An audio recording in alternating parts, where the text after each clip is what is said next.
महंगी दवाइयों से परेशान कौन नहीं है। महंगी दवाई जब मिलती है तो पेशेंट जिसके परिजन जब दवाई लेने जाते हैं, पेशेंट क्रिटिकल केयर में होता है, दवाई का रेट इतना हाई होता है कि पेशेंट परेशान हो जाता है। लेकिन आज जम्मू फार्मास्यूटिकल डिस्ट्रीब्यूटर्स एसोसिएशन ने संगीन इल्ज़ाम लगाए हैं फार्मास्यूटिकल मैन्युफैक्चरर्स के ऊपर। इनका एक कहना है, और कहना भी एविडेंस की बुनियाद पर है, कि मैन्युफैक्चरर्स प्राइवेट नर्सिंग होम्स को, प्राइवेट क्लिनिक्स को दवाइयाँ अलग रेट पर बेच रहे हैं, और जो आम केमिस्ट है उसे दवाइयाँ अलग रेट पर बेच रहे हैं। इस पर बात करने के लिए, और साथ ही में जो Jammu chamber of commerce and industries ने बंद की कॉल दी है, कल बंद है, उसको लेकर भी बात करेंगे। मेरे साथ हैं जम्मू फार्मास्यूटिकल डिस्ट्रीब्यूटर्स एसोसिएशन के अध्यक्ष और जेसीसीआई के पूर्व अध्यक्ष राकेश गुप्ता जी। राकेश जी, आपने कहा है, इस प्रेस नोट भी मेरे पास है और जो प्रेस कॉन्फ्रेंस भी आज आपने की उसमें आपने संगीन इल्ज़ाम लगाए हैं मैन्युफैक्चरर्स के ऊपर कि डिफरेंशियल प्राइसिंग की प्रैक्टिस वो अडॉप्ट कर रहे हैं, केमिस्ट को अलग प्राइस पर बेच रहे हैं और प्राइवेट हॉस्पिटल्स को अलग। आप मुझे बताएं कि आपको कैसे मालूम चला कि ये सब कुछ हो रहा है? Were you keeping an I on it, या फिर केमिस्ट की तरफ से आपको कंप्लेंट्स आई कि इस तरीके का काम हो रहा है, आप प्लीज़ इस पर नज़र रखें? देखिए, हमारी नॉलेज में always we had an apprehension कि कुछ ना कुछ गड़बड़ है, क्योंकि डायरेक्ट जो कंपनीज के मार्जिन्स हमें होलसेल में अलाउड होते हैं वो 8 से 12% होते हैं। और काफ़ी आगरा से और पंजाब से फ़ोन आने शुरू हो गए हमारे मेंबर्स को कि हम 30% देंगे। तो हम काफ़ी देर से इसमें देख रहे थे कि ये घोटाला है क्या, लेकिन एविडेंस हाथ में नहीं आ रहा था। मगर जब हमारे हाथ कुछ बिल्स लगे तो वो चुका देने वाले थे, और हम भी ज़्यादा चिंतित इसलिए हुए क्योंकि सेम एमआरपी जब होती है और उसकी प्राइसिंग अलग अलग सेक्टर्स को, प्राइवेट हॉस्पिटल्स को अलग, private nursing homes, doctors clinics को अलग, और अपने ही स्टॉकिस्टों को कंपनी के रेट अलग। अब एमआरपी फिक्स हमारी ट्रेड में हम खुद नहीं कर सकते, ना मैन्युफैक्चर कर सकता है। We are a regulated trade under drug price control order, और मिनिस्ट्री ऑफ केमिकल्स के अंडर जो नेशनल फार्मास्यूटिकल प्राइसिंग अथॉरिटी है वो एमआरपी इसकी तय करती है। अब देखने वाली बात ये है कि जब इतना ह्यूज मार्जिन्स हैं, हालांकि काफ़ी चीज़ें डीपीसीओ में लाए जिनकी एमआरपीज कंट्रोल्ड है, उनके ऊपर नहीं जा सकते, लेकिन जो आंकड़ा हमने क्रिटिकल केयर प्रोडक्ट्स का खासकर दिया है वो ज़्यादा कैंसर या डायबिटीज़ वाले पेशेंट्स में लगता है, और उसमें हमने इतना डिफरेंस देखा कि 400% का सोर्सिंग रेट से फ़र्क है। अब इसमें सबसे ज़्यादा खतरा ये है कि वही चीज़ जो इसकी एमआरपी सेम है, कहीं 2000 की, कहीं 4 की, किसी की 5 की, अब उसमें अगर नकली दवा आती है तो वो हम नेकेड आई से नहीं देख सकते। उसके लिए हमें टेस्टिंग चाहिए उस प्रोडक्ट का, जो करना हमारे लिए संभव नहीं है। और जो हमारी ड्रग कंट्रोल अथॉरिटीज़ भी हैं वो काफ़ी सतर्क रहती हैं इसमें, लेकिन हर चीज़ का सैंपल उठाना इतने विशाल देश में और इतनी रेंज है मेडिसिन की पॉसिबल नहीं है।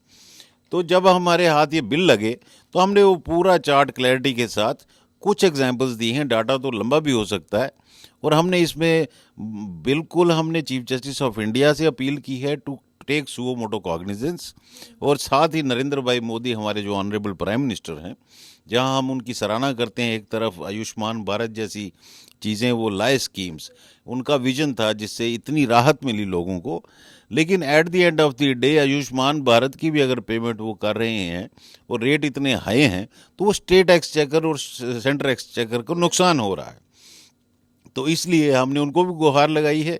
और ये सिर्फ मामला जहां हम बात करते हैं एक विधान एक संविधान, one flag one nation one tax, तो why not one price to all. देखिए, हमारे प्रधानमंत्री बिल्कुल ग्राउंड लेवल से उन्होंने अपना सफ़र किया ज़िंदगी का शुरू, और गरीब का दुख उनसे ज़्यादा कोई और नहीं जान सकता।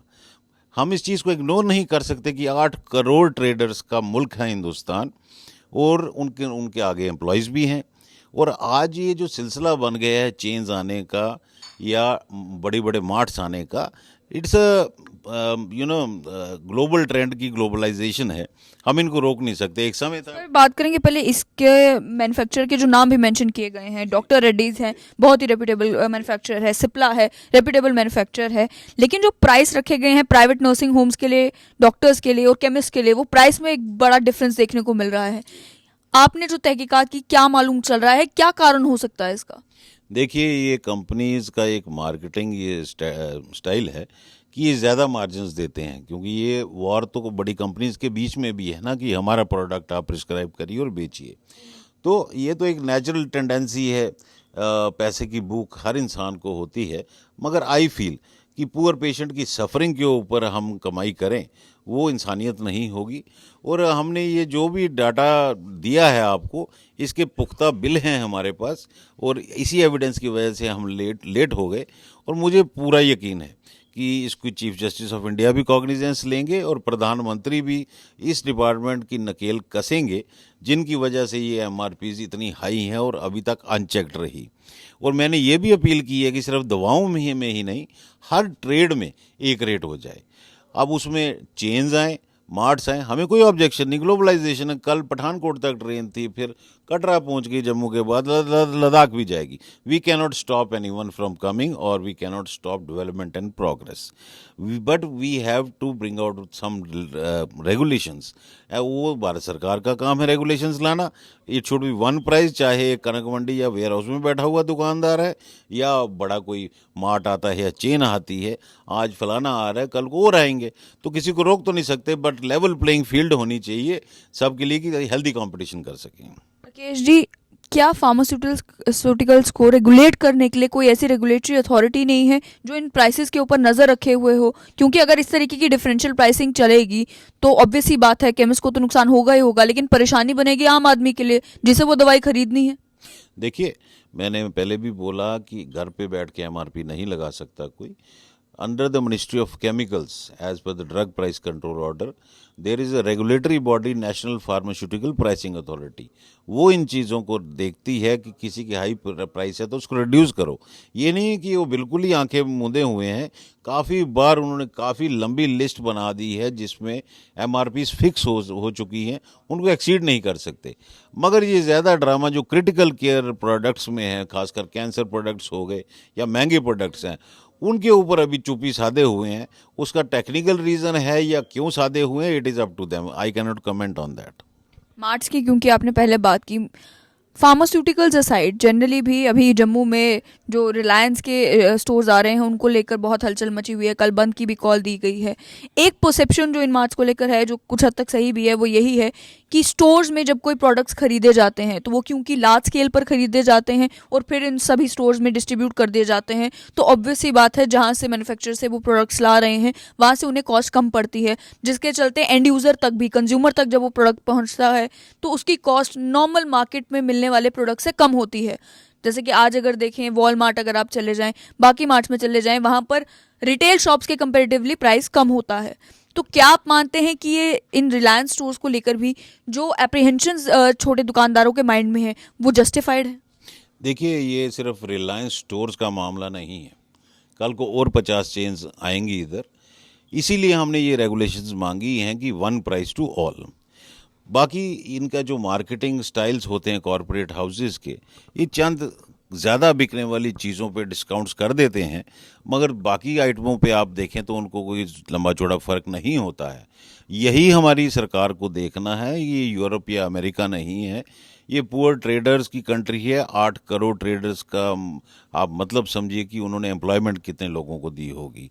और क्या हमारी largest democratic Republic of India afford कर सकती है कि 8 करोड़ ट्रेडर्स शट डाउन हो जाएं? और इनको जब मोनोपोली मिल जाएगी बड़े जायंट्स को, तो ये अपनी मनमानी के रेट्स बेचेंगे। और मुझे लगता है कि क्योंकि हमने एविडेंस बेस ये डाटा दिया है, तो जब भी हम कुछ सरकार से गुहार लगाएं, उसका एविडेंस, एलिगेशंस और सजेशंस, ये दोनों देनी चाहिए। दोनों चीज़ें हमने इसमें दी हैं, तभी सरकार के लिए भी आसानी बनती है कि हमारा ये सुझाव है, उसके ऊपर गवर्नमेंट किस तरीके से एक्ट करती है, वो मसला जल्दी सुलझ जाता है। तो मुझे लगता है ओवरऑल, क्योंकि ये हेल्थ केयर का मामला है, चाहे शुरुआत यहीं से होगा, but one price to all करना पड़ेगा। जहां one nation one flag, one nation one tax की बात करते हैं, एक तिरंगा, तो वन प्राइस टू ऑल भी करना पड़ेगा। राकेश जी, दवाइयों की भी अगर बात करें तो कई सारे दवाई के कारोबार जो बाहर की स्टेट से भी जम्मू कश्मीर में आज से पहले भी आ चुके हैं, वो 5 अगस्त 2019 से पहले भी आ चुके हैं, काम करते थे यहाँ पर।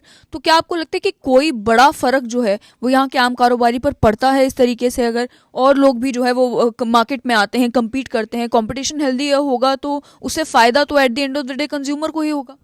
देखिए, जहाँ तक कंपटीशन का मसला है, किसी भी व्यापारी को घबराना नहीं चाहिए।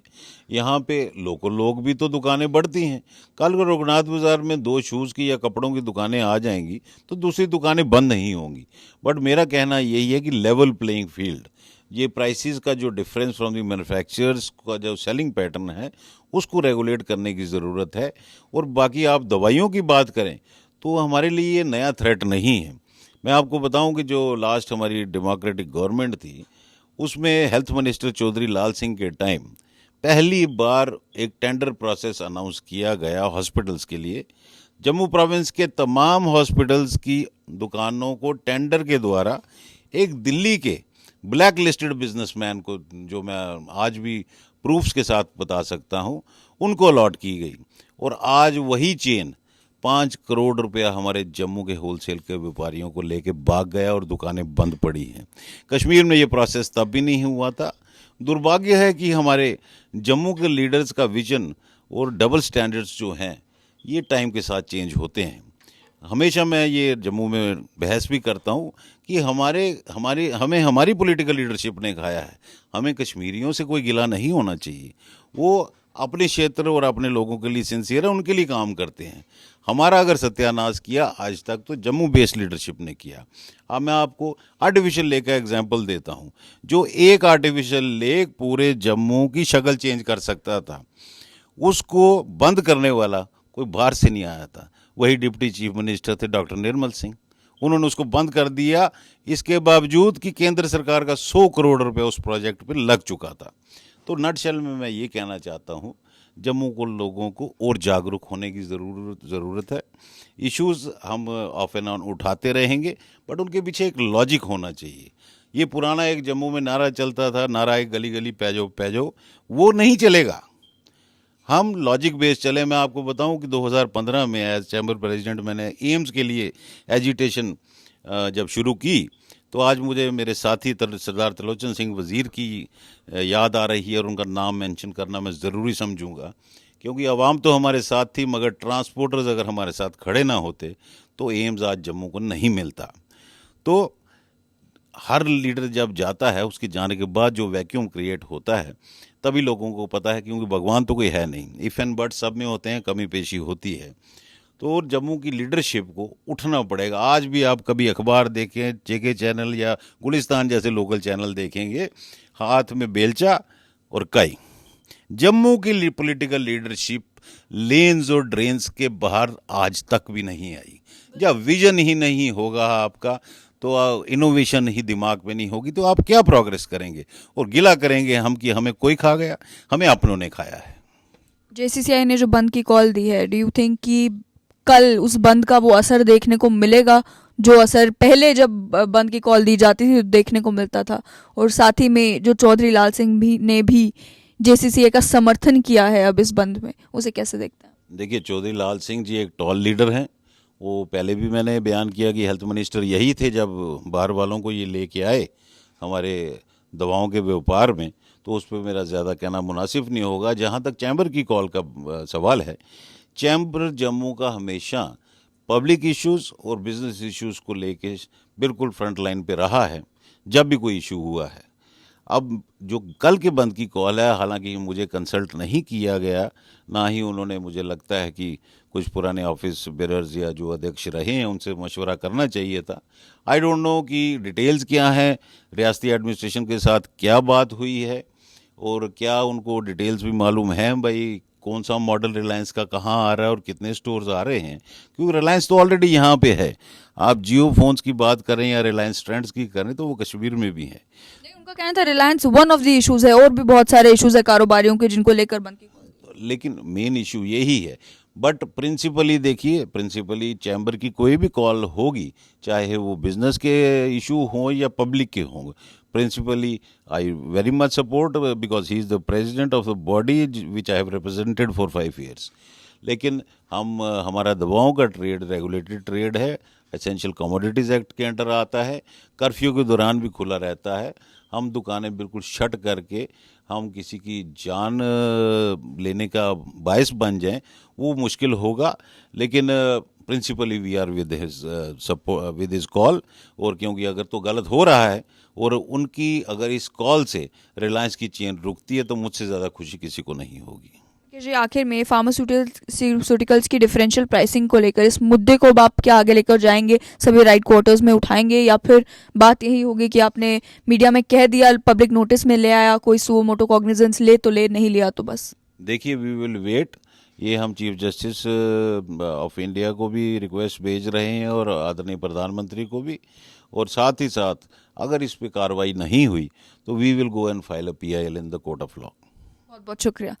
आपने साफ तौर पर सुन लिया कि जिस तरीके से मैन्युफैक्चरर्स, फार्मास्यूटिकल के मैन्युफैक्चरर्स केमिस्ट को अलग रेट्स पर दवाइयाँ बेच रहे हैं और प्राइवेट हॉस्पिटल्स पे, प्राइवेट डॉक्टर्स को, प्राइवेट क्लिनिक्स को, प्राइवेट नर्सिंग होम्स को अलग प्राइस पर बेच रहे हैं, और साथ ही में जो MRP को लेकर पूरी डिटेल्स इन्होंने एविडेंस के साथ शेयर की, उसको लेकर इनका कहना यही है कि चीफ जस्टिस ऑफ इंडिया या तो इसका नोटिस ले, नहीं तो हम PIL दायर करने पर मजबूर हो जाएंगे। और वहीं JCCI की बंद की कॉल को लेकर भी उन्होंने साफ तौर पर कहा कि थोड़ी डिटेल्स जो है वो शेयर करनी ज़रूरी होती हैं, और शायद अगर ओल्ड ऑफिस बेरर से बात कर ली होती तो थोड़ा क्लैरिटी के साथ आज आम दुकानदार को भी पता होता कि मुद्दा क्या केवल रिलायंस स्टोर्स का ही है या फिर और भी जो बहुत सारे इश्यूज हैं उन्होंने कंपेल कर दिया JCCI को जम्मू बंद करने पे।